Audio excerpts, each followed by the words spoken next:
Alright, today we're gonna be going over some images that I did with my cousin Kevin. We were shooting in Hoboken. I ended up doing this whole edit and didn't even get to capture the audio, so it's cool. We're gonna make this work. So this is the after, this is the before.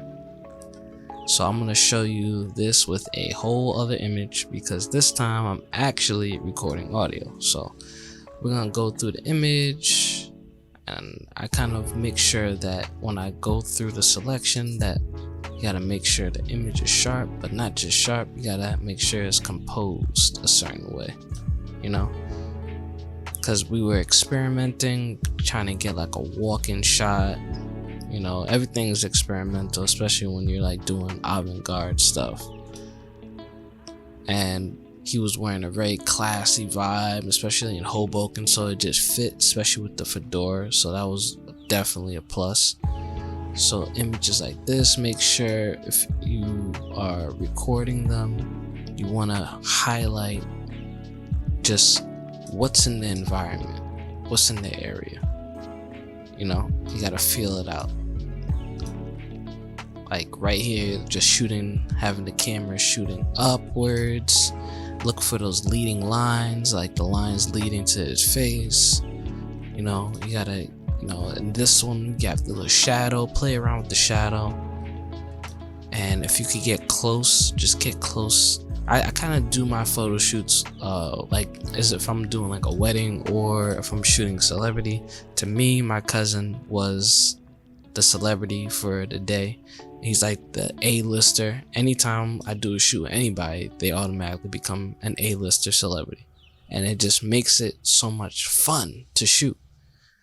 And this is one of my favorite shots. I always kind of say it's Chris Breezy with the dance moves, has like a little Moonwalker MJ vibe, but definitely the Chris Brown song comes to my mind.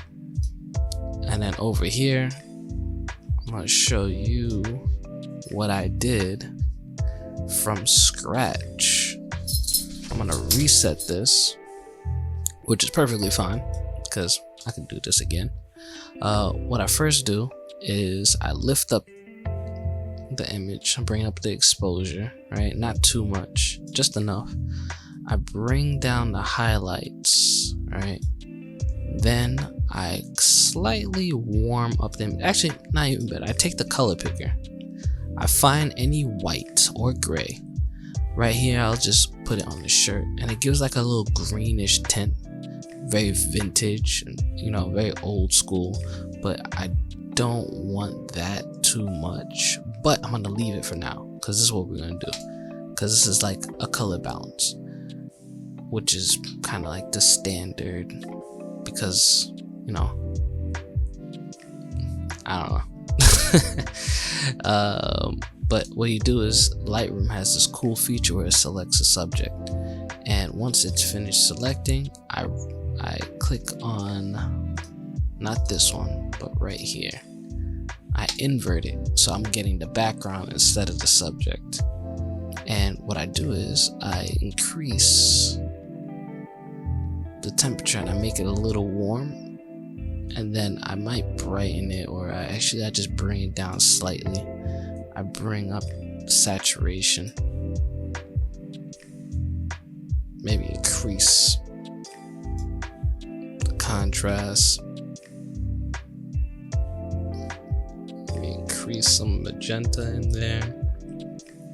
Then I hit done. Then I go back to the overall image, and then I kind of lift that up all together. And what you want to understand is, because he's wearing blue, you know, color theory, you want to make sure that the blue and his skin tone goes perfectly well together. It complements each other. So make sure when you're doing, like, you messing around with the background, you want to change the colors, make sure it's closest to the color that's complementary. Right now I'm kind of dragging it as close as I could to orange, and then I bring up the saturation just slightly. Actually, I want to bring it down to 30. I don't want it to go too crazy. You could bring up the sharpness if you want, the clarity. I don't really want to mess with that really. You could bring down the highlights slightly, right? And then what I do is I make sure I go to the face, right? So what I do is click on the masking tool, click the plus, go on the radial, right? And you want to kind of shape it up to the face as much as you can, right? And then just lift up the shadow. Don't bring up with exposure yet, just kind of kill some of that shadow on the face, right?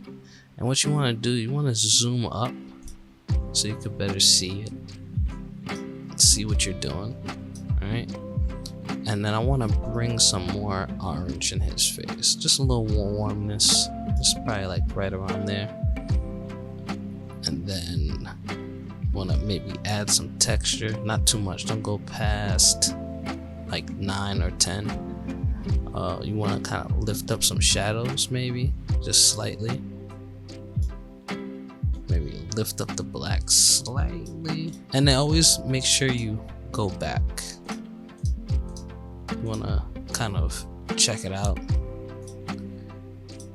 and then drag the map and just kind of just go back and forth, just so that what you're seeing is pretty much how you want it to be. Maybe I bring down the background slightly so you could pop a little more. That's definitely important. You don't want to have a blown out background, or you don't want to have an underexposed background, so you kind of want to play around with it. And just to make this pop a little more, what you can do is you can add like a radial, right? And the sun is supposed to be peeking out from these trees, so what you can do is make it super warm, right? You want to kind of bring it like right over here.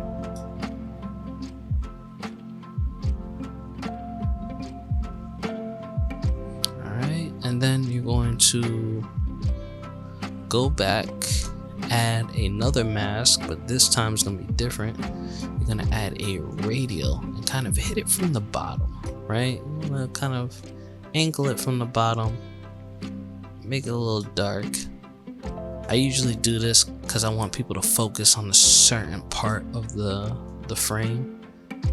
Pretty much anyone here, the subject, I want to make sure that the light, like they're the brightest part, and it does look like he's part of a backdrop, but as you can see, this is the original picture and this is the picture that it looks like. So when we editors are working, we take our time for a reason, but this is what we do as a whole. We make sure that we kind of look at it and then we see how can we make it better, and then we kind of mess with one. Like right now I see the blue, I want that blue to pop a little more, so what I go here in the saturation, I click on here and I'll select the blue, or I could just went to the blue, and I want to bring that blue up a little more because it was kind of getting lost. Now the image is popped. I didn't even retouch it. This is just me color correcting, and then after I color correct, I color grade it, and this is the style that I want. Now you could copy and paste this to the other pictures, but just note that whatever you do in the mask, you're going to have to copy and paste that. Well, each one is going to be different, so I wouldn't recommend including the mask. You just have to do it again. But what I usually do is I ask the client, pick your top pictures, and then after they pick their top pictures, I edit those images, opposed to editing like 50 or 60 images and they only like 10. You don't want to waste your time. You want to be as efficient as possible. And that's pretty much about it with that. And I don't send it to the client like that. I usually, retouch up the face, or retouch up the clothes or anything like that. Look at any other detail and any artifact, like say for example you see anything that needs to be removed, like little specks that might be distracting, just want to take those out. And at that point, you don't want to get too like analytical and like what works and whatnot, but like anything that you see that kind of like, oh man, that might be a little too distracting, just take it out. Don't think about it too long. Just take it out. Like if I wanted to, I could, add a little flare there if I wanted to in the light, but it's daytime. That light realistically wouldn't come on. That's why you want to read the scene. Like realistically, would that light be on? No, it wouldn't. But if you wanted to make it kind of pop, they don't know that because it kind of looked a little faded out anyway. So maybe add a little flare to it. No, it hurts. But then again, you don't want it to be too distracting. So then if I look at it, I'm like, I don't like it. I gotta go back to my mask, and then instead of just deleting it, what you can do is you just hide it. That's it. You don't have to delete it. You can just hide it. Maybe you'll come back to it later. But yeah, that's pretty much it. In terms of like kind of tackling down what images that you want. This was a segment from Coffee and Critique. I'm gonna be just editing pictures weekly, just giving tips on like my process and how I go about like composing the shot. Kind of like this right here. So you just want to make sure the subject is centered but also makes sense for the shot. If there's too much in the frame, kind of see what you can do to eliminate the frame, like just pieces of it. Nothing too major, but that's about it. So I'll see you next week.